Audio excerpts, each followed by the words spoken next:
Magrituki muna ng rice cooker at wala pang pambili, fuse laang.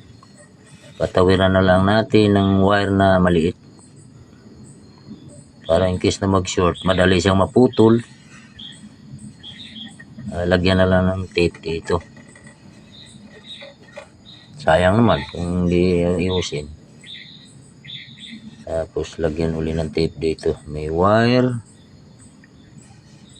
na maliit, ayun yung uli maliit na wire, patawid dito sa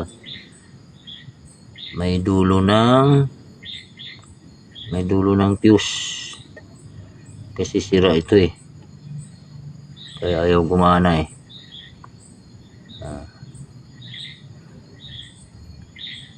Tsaga lang muna habang wala pang pambili. Pero luma na rin tong rice cooker na to.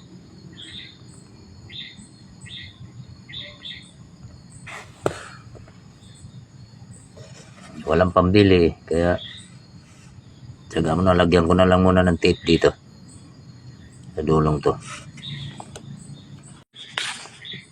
Binalutan ko muna ng tape dito sa dulo para hindi matanggal yung wire na maliit na nirekta ko dito, yung gabuhok na wire. At subukan nating isaksa kung may power na.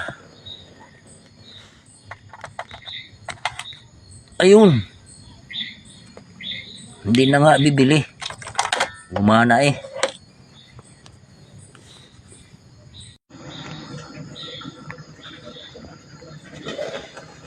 Ito na yung update sa rice cooker na ginawa ko.